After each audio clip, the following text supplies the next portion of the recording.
Bueno amigos, disculpen, vi un pequeño problemita con el internet, pero ya estamos de vuelta.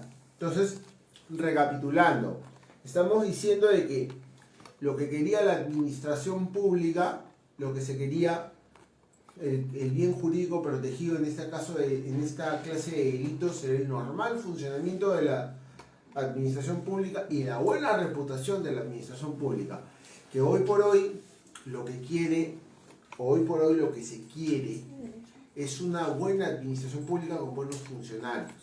Por eso,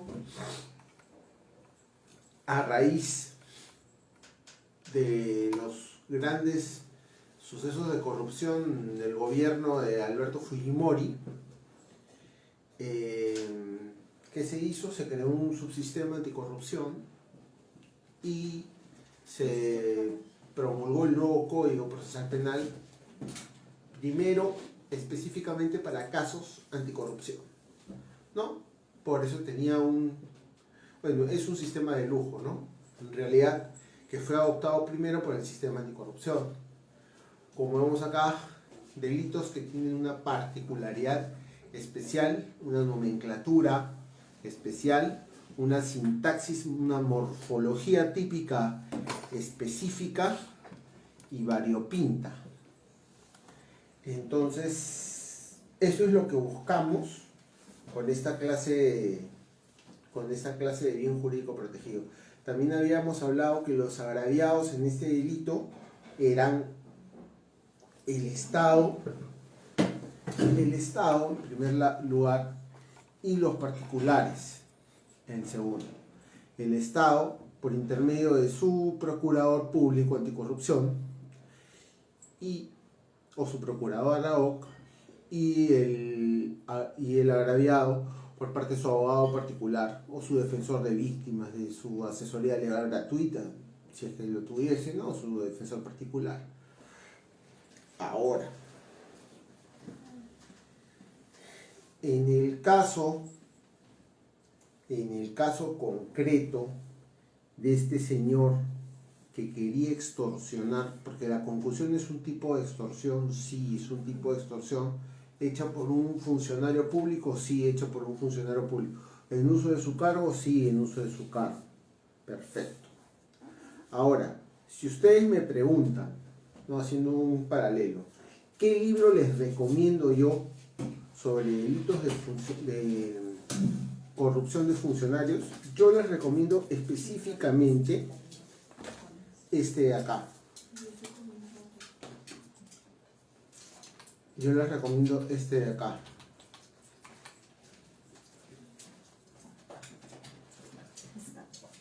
Yo les recomiendo este de acá, de Fidel Rojas Vargas, el manual operativo de los delitos contra la administración pública. Que están todos los delitos contra la administración pública.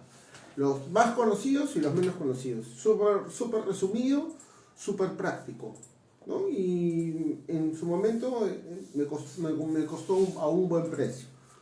Yo lo tengo en PDF, me pasan sus correos. También he preparado un PPT, me pasan sus correos en la descripción, se los voy a pasar para conocimiento de todos ustedes. Por el día de hoy hemos preparado más que 2 delitos porque estos son temas amplios, son temas complejos, pero son temas súper interesantes. Entonces ya tenemos claro el tema de los agraviados, el tema del bien jurídico protegido, ¿no? Pasemos al siguiente acápite. ¿Cuál es el sujeto activo? El sujeto activo, o sea, la tipicidad objetiva y subjetiva, el sujeto activo es cualquier funcionario o servidor público que se halla en la posibilidad de abusar de su cargo. Ojo, que se halla en la posibilidad de abusar de su cargo. Pero doctor, ¿qué quiere decir? Que esté en uso de su función.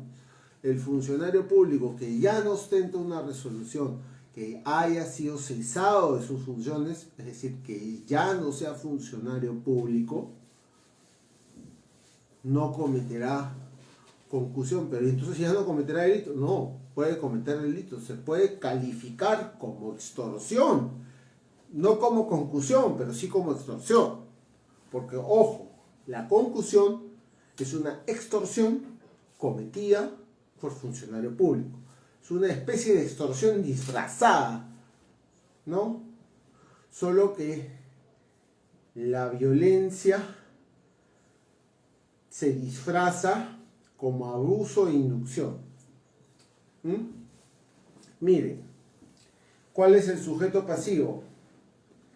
El sujeto pasivo es el Estado o los particulares. Ya hemos hablado que el agraviado, es decir, la persona sobre la que recae la acción típica, que obviamente esta acción típica es la que realiza el sujeto activo, que sabemos que es el funcionario o servidor público, cualquiera de los dos, con resolución expedita, que esté activo, que no esté cesado, es el que será cometido por el Estado, recaerá sobre el Estado o los particulares. Entonces, hemos dicho que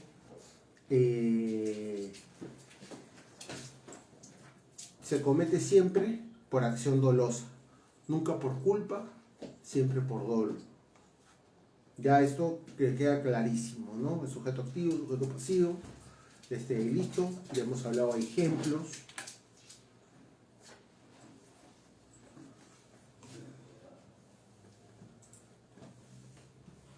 Los verbos típicos: abusando del cargo. Por abusar del cargo, ¿qué se entiende? Desnaturalizando el cargo y causando resultados extrafuncionales. Desnaturalizando el cargo, es decir, si mi cargo sirve para inspeccionar o fiscalizar que los ambulantes no se paren en determinado lugar o no vendan en la vía pública, yo de cierta forma yo les cobro abusando de mi cargo para que se paren ahí. ¿Me entienden? Entonces, ese funcionario, ese fiscalizador, ese mal funcionario que cobra, pero no invita, ojo, no invita a que le paguen, sino obliga e induce a que le paguen. Por obligar quiere decir coaccionar o amenazar. Y por inducir, persuade, mi hermano. ¿Sabes qué? Yo no te quiero hacer un daño, pero mira, si tú no me das un sol diario o 5 soles diarios, en el caso del fiscalizador, yo te voy a tener que meter un multón. Y todos los días te voy a quitar tu mercadería. Eso es concusión. Y más aún del reproche legal, es el reproche moral, porque abusan de la condición del pobre. Porque ese fiscalizador es igual de humilde que la persona que fiscaliza. Entonces, es más abusivo aún. Esa persona no tiene perdón de Dios. Yo no me la funjo ni me la pego de moralista. Pero las cosas no son así. Porque arriba hay un Dios que todo lo ve. Más allá de la justicia de los hombres, está la justicia de Dios. Y eso es importante. Entonces ya hemos dejado en claro el abuso del cargo, la desnaturalización, los resultados extrafuncionales.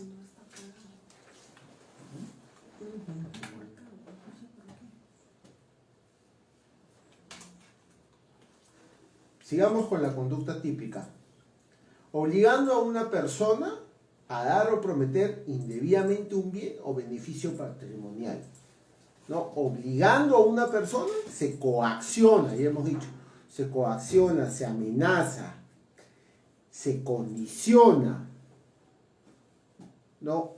Se condiciona a esta persona a que me dé el beneficio o el bien, ¿no? Y B, induciéndola a dar o prometer es persuadirla. El ejemplo del fiscalizador: mira, ¿sabes qué? Si tú no me das 5 soles diarios, o si tú no me das, por ejemplo, dos audífonos al mes de los que vendes, te voy a poner tu multa, no te dejo parar ahí. ¿No? Lo estoy persuadiendo. mira, ¿sabes qué? Que yo te quiero poner la multa, que tú me caes bien, tú eres trabajador, yo también trabajo, ¿no? Persuadir. Como se dice en un lenguaje coloquial, chamullar, florear, ¿no? Entonces, creo que ese delito ya ha quedado claro.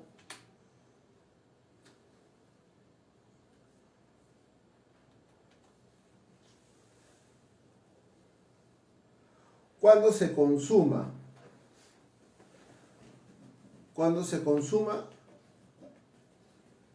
se empieza la persuasión o cuando se produce la entrega o el ofrecimiento del bien. Es un delito plurisubsistente, es decir, que admite más de una modalidad de comisión. El delito se considera consumado en dos hipótesis: cuando se produce la entrega del bien o beneficio patrimonial o cuando se produce el ofrecimiento. Cuando se produce la entrega del bien o beneficio patrimonial o cuando se produce el ofrecimiento. En esas dos hipótesis se considera la consumación y sí admite la tentativa. ¿No? Entonces, eso ha sido el delito de concusión. Entonces, vamos a entrar ahora a un delito favorito de persecución por los fiscales, que es el famoso delito bien ponderado, delito de colusión simple y agravada. El artículo 384 del Código Penal, primer y segundo párrafo, dice, vamos a leerlo para entenderlo bien, y ahí vamos a hacer una desmembración típica como ya es nuestra costumbre hacer en todas nuestras clases. Dice, el funcionario o servidor público que interviniendo directa o indirectamente por razón de su cargo en cualquier etapa de las modalidades de la adquisición o contratación pública de bienes, obras o servicios, concesiones o cualquier operación a cargo del Estado concierta con los interesados para defraudar al Estado o entidad u organismo del Estado según ley, será reprimido con pena privativa de libertad no menor de 3 ni mayor de 6 años y con 186 días multa. La colusión se divide en dos. La simple, que le hemos leído, cuya acción es la simple concertación para defraudar. Yo me concierto, yo hago un pacto celeris, yo me coludo con una persona, yo me uno ilícitamente, yo me asocio para defraudar. No logro defraudar, pero ya me asocié. Esa asociación es considerada delito de colusión. Pero también puede ser considerado asociación ilícita, sí, claro. Pero ahorita estamos viendo colusión. Ahora vamos a la colusión agravada, cuyo verbo rector es defraudar. Acá sí hay una acción, mientras que en la simple es un delito de peligro abstracto y aquí es un delito de peligro concreto, porque ya hay una realización. Yo pienso que hasta ahora todo está claro. Miren, vamos a leer. El funcionario o servidor público que interviniendo directa o indirectamente por razón de su cargo en cualquier etapa de las modalidades de la adquisición o contratación pública de bienes, obras o servicios, concesiones o cualquier operación a cargo del Estado, mediante concertación con los interesados, defraudare patrimonialmente al Estado u organismo del Estado según ley, será reprimido con pena privativa de libertad no menor de 6 ni mayor de 15 años y con 180 a 360 días multa. Doctor, pero si yo no tengo antecedentes, imaginemos supuesto hipotético de colusión simple. Por ejemplo, yo tengo un caso Yo conozco un caso de un ex subgerente de parques y jardines que contrató un servicio de recojo de basura, firmó los cheques, lo cambiaron de puesto y el servicio nunca se dio. Y lo indiciaron por colusión simple. Ahora, los cheques estaban firmados, era su firma, él contrató, sí, el servicio nunca se dio, pero él ya no estaba en el cargo. Ahora, ¿era colusión simple? Sí, era colusión simple. ¿Cuánto pidió el fiscal? 3. Ahora, con 3 años, ¿qué hago? Si el fiscal me pide 3 años, me voy a juicio sabiendo que he firmado los cheques, que hay acervo que me incrimina. Terminación anticipada, si hay acusación, conclusión anticipada. Entonces, si me piden 3, me acojo a la conclusión, me ponen 2 años y 3 meses, o 1 año y 8 meses con los descuentos. ¿No? Ojo que este delito antes era una pena de 2 y 4, lo han incrementado. Igual acá era de 6 y 8, hay un incremento de 6 y 15 que sigue siendo poco. ¿No? Entonces, en esa primera parte tenemos que hay 2 clases de colusión, la simple y la agravada, una con pena de no menor de 3 ni mayor de 6 y otra con menos de 6, mayor de 15. Una, su verbo rector es concertar y otro, su verbo rector es defraudar. Uno es de peligro concreto y el otro es de peligro abstracto. Hasta ahí creo que todo está claro y súper resumido para que no hayan problemas en la percepción de este delito, que a veces es un poco complicado para todos.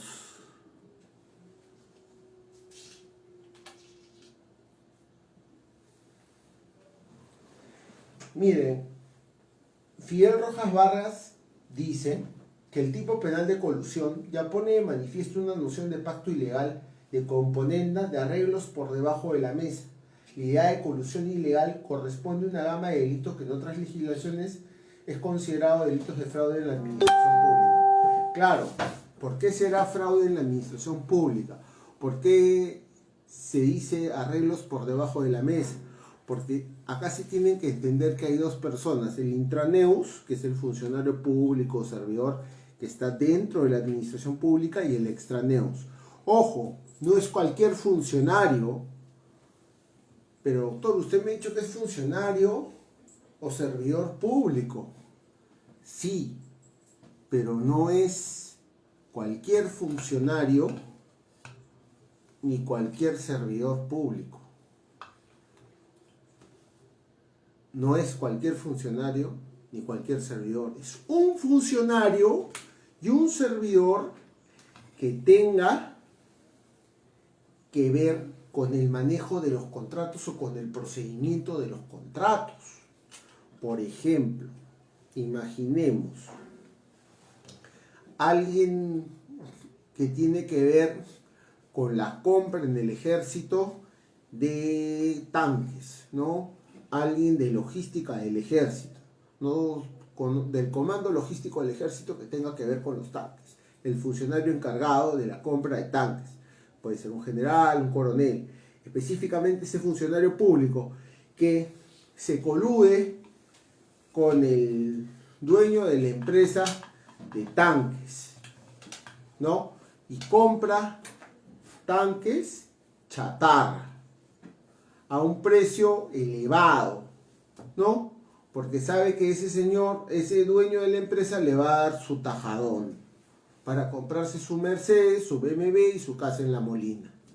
¿Me entienden? Entonces, de esa forma, si eso es un fraude en la administración de personas jurídicas, también hay otro caso muy famoso en la Fuerza Aérea. ¿Por qué? Porque los que están encargados de la logística de la Fuerza Aérea, pero siempre se utiliza el término presunto para que después no lleguen las querellas de difamación. Lo bueno es que no se gasten abogados. Entonces,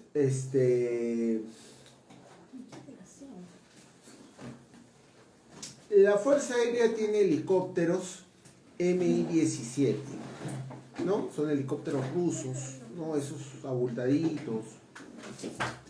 Entonces, la Fuerza Aérea le compra motores a otra empresa, los motores de esos helicópteros. No los helicópteros a la misma empresa Mi-17, sino le compra a otra empresa. Y le pregunta a la Mi-17 si los motores que le compra a la otra empresa son buenos. Y la Mi-17 le responde que son chatarra, porque compra chatarra. Obviamente compra chatarra porque le sale más barato y le dan su tajadón. Le dan su tajada.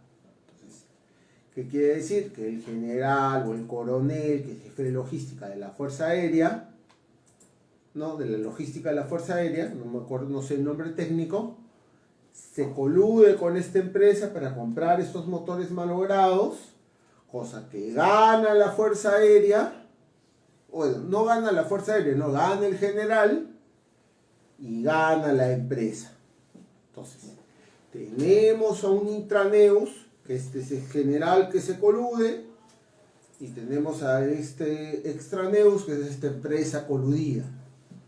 Por ahí, pienso que no hay problema. Todo se entiende. Por eso se dice que son arreglos bajo la mesa.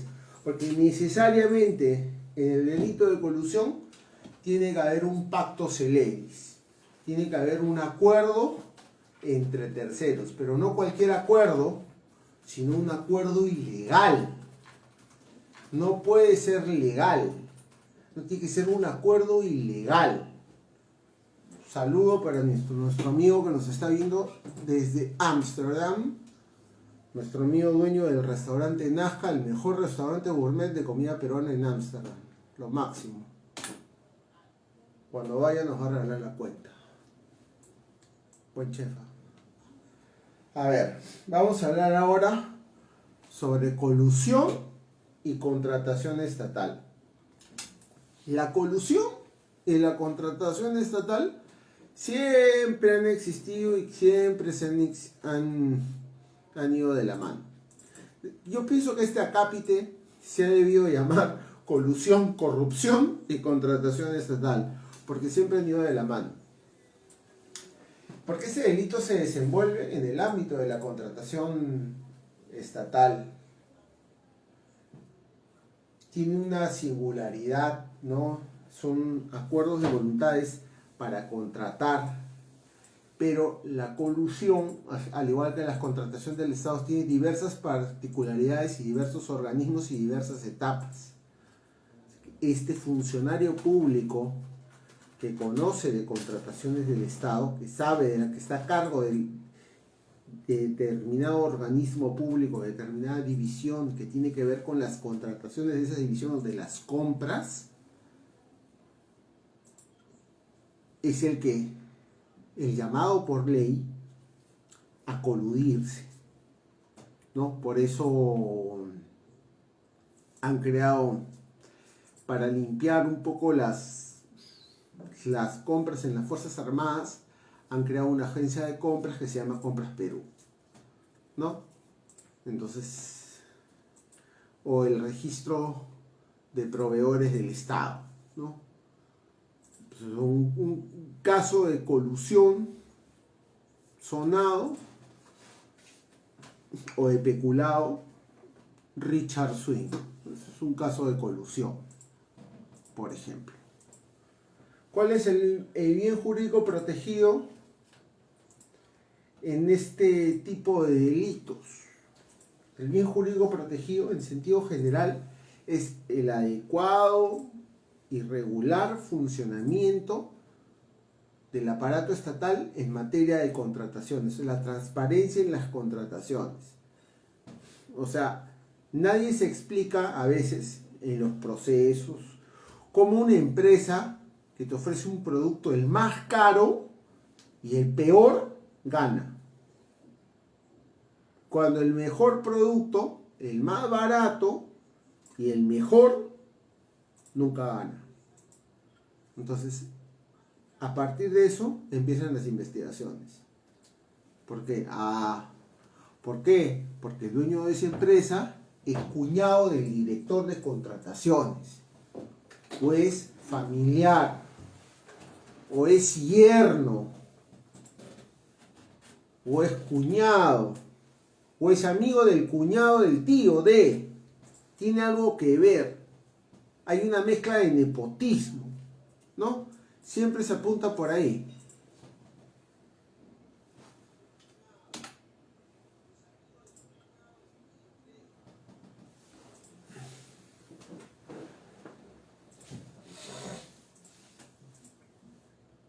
Sobre tipicidad objetiva y tipicidad subjetiva, el delito de concusión.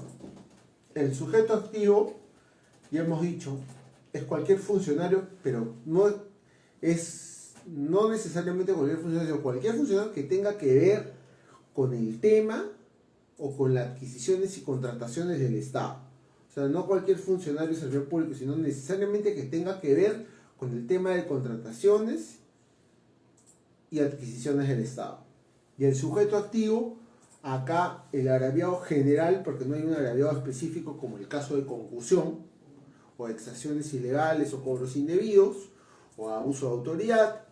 Acá el sujeto activo es el funcionario público, funcionario no cesado, y el sujeto pasivo necesariamente va a ser el Estado, ¿no? Necesariamente.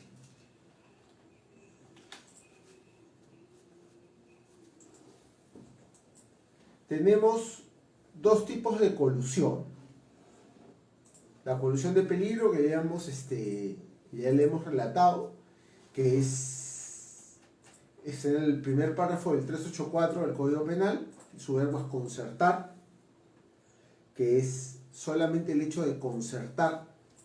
Por ejemplo, podemos poner un ejemplo válido acá, que es cuando A, que es director de contrataciones imaginemos, de la Marina de Guerra, que es un contraalmirante, ¿no? Se colude con el gerente general, que es fabricante de fragatas Lupo, para contratar repuestos para los radares de la fragata. Pero esos radares, para contratar repuestos, se concierta, pero no para que gane el concurso. Solo ese hecho de concertarse, solo ese hecho de concertarse ya es delito. Y en el de resultado, la colusión de resultado, que hemos dicho que es de peligro concreto, esta colusión de resultado es cuando se conciertan y ya hay una defraudación, ya hay una despatrimonialización. Por ejemplo, hay un caso, un gerente de Provías de una provincia del Perú concertó con un contratista, la obra se realizó, pero se despatrimonializó al Estado. Entonces, en este caso específico, es un caso de colusión agravada.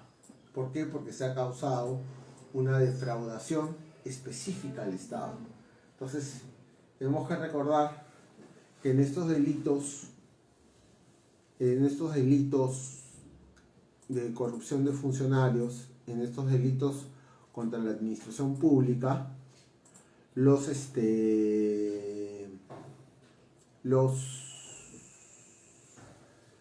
estos delitos de corrupción de funcionarios contra la administración pública, los agraviados básicamente es el Estado, pero en el caso de concusión es el patrimonio de los particulares, ¿no? Porque también se está, al igual que en el abuso de autoridad también, ¿no? Tenemos que recordar que también en el delito de colusión, el funcionario, al igual que en el de concusión, no es cualquier funcionario público, sino será el funcionario que tiene acceso a las contrataciones del Estado. Como en el de concusión, será el funcionario encargado, por ejemplo, de realizar las inspecciones. Y Todavía nos queda tiempo más, ya no he preparado yo PPT, pero vamos a agarrar un delito al azar, interesante, igual sobre de corrupción de funcionarios. Vamos a ver.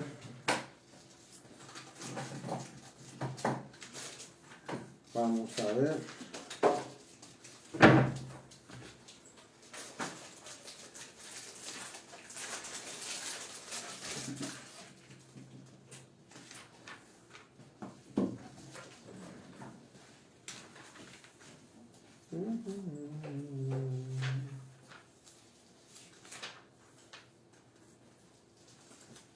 Bueno, vamos a tocar el artículo 400, que es sumamente interesante, del Código Penal.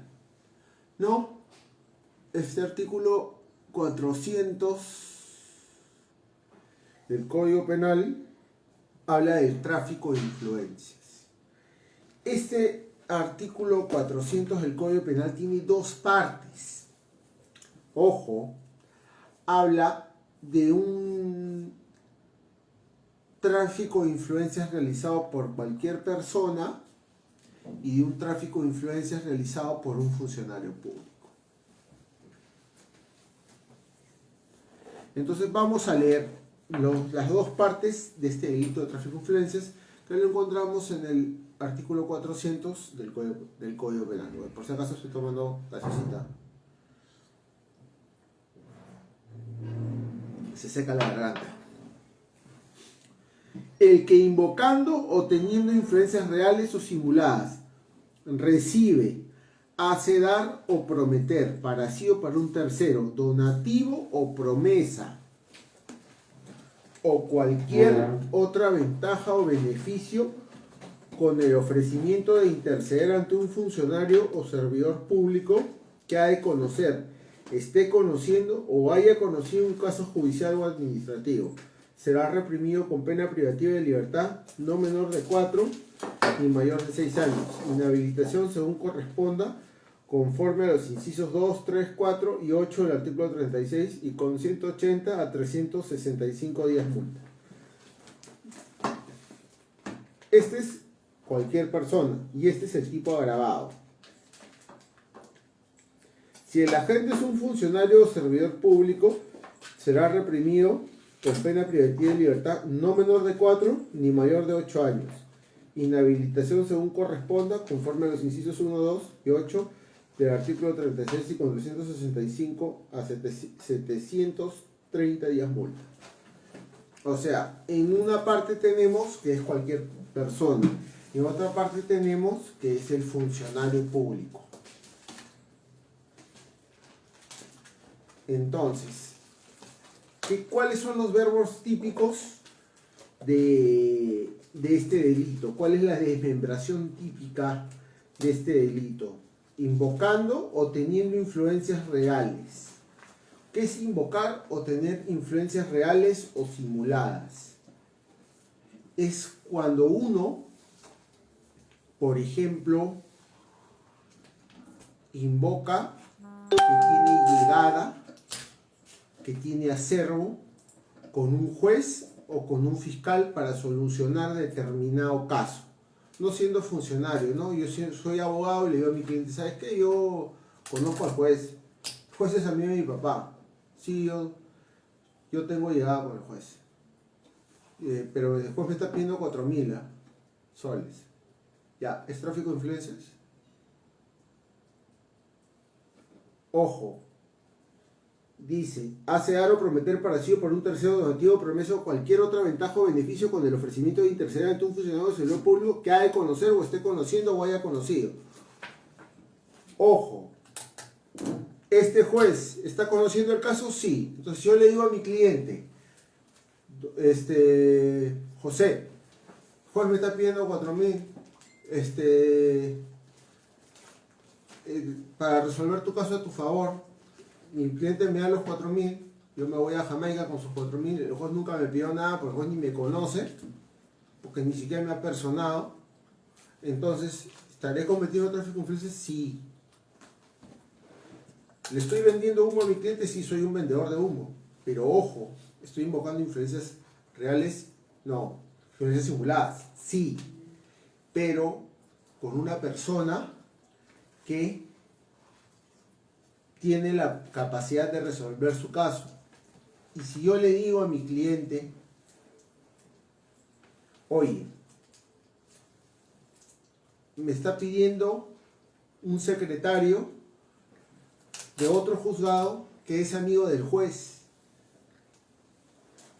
de otro juzgado que es amigo del juez que ve tu caso. Ahí sería tráfico de influencias, no, porque no hay mediación. Este delito de tráfico de influencias, recordemos que tiene que iniciarse el trámite, tiene que haber contacto con el funcionario y tiene que iniciarse el trámite. Si no, no se configura. Algo muy interesante, dice la casación, escuchen, operatividad, la casación 374-2015. Dice, el delito de tráfico de influencias simuladas es de peligro y de simple actividad, que significa atribuirse, poseer influencias ante un funcionario o servidor público. Será un acto preparatorio del delito. El tráfico de la propia mediación, ofrecimiento de interceder es un acto ejecutivo. La recepción del dinero, utilidad o promesa es un acto de consumación.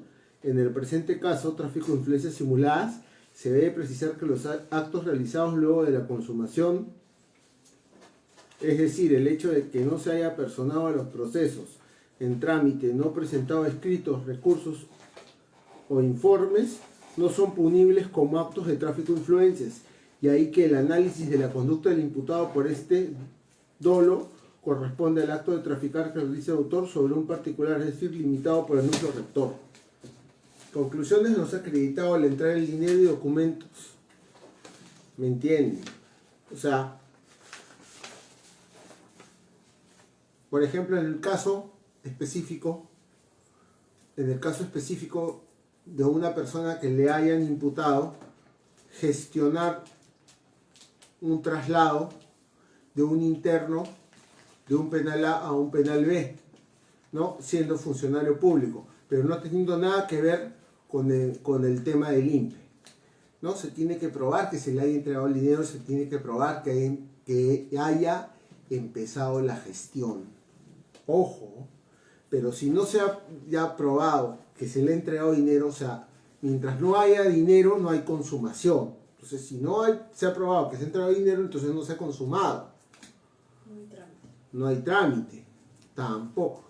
Ojo, si el funcionario lo ha ido a visitar al interno, perfecto, lo iba a visitar, pero eso no es consumación. Es un acto indebido del funcionario. El funcionario había sido castigado administrativamente. Una cosa es lo administrativo y una cosa es lo penal. Entonces, por ese lado, tienen que tener... Otra cosa interesante es, acá dice, no existe la consumación del tipo penal, puesto que no se ha evidenciado el medio corruptor, porque la persona que se iba a contactar no es la que de acuerdo al reglamento de ejecución penal. Muy interesante, el reglamento del INPE dice de que el que ve los traslados es el director regional de Lima con el director regional de Ica, porque se iba a hacer un traslado de Lima a provincia. Y se decía o se imputaba que se había hablado con el presidente del penal de X, ¿no? Y esto no era la persona encargada, ¿no? Evidentemente no se había hablado, esta persona no había hablado con ningún presidente de ningún penal, ni se había presentado ningún trámite. Entonces, por eso se dice que era evidentemente atípico, ¿no? Entonces, la abogada que hizo este maravilloso informe, magnífico informe, un excelente informe, lo fundamentó muy bien, ¿no? Y estamos ahorita a la espera de las conclusiones, ¿no? Entonces, bueno, señores, estamos llegando ya al final de nuestra sesión del día de hoy. espero que les haya gustado la sesión del día de hoy. Para mí ha sido un gusto estar con ustedes. Nos vemos la próxima sesión, que vamos a hablar de delitos contra la libertad sexual. Esto va a estar sumamente interesante. Espero que... Vamos a hablar de tocamientos indebidos, violación sexual. Vamos a hablar también del famoso acoso sexual. Vamos a hablar de acoso cibernético. Vamos a hablar de todos esos tópicos que están o que van a quedar en el aire, ¿no? Que están en boga, la modificación de penas.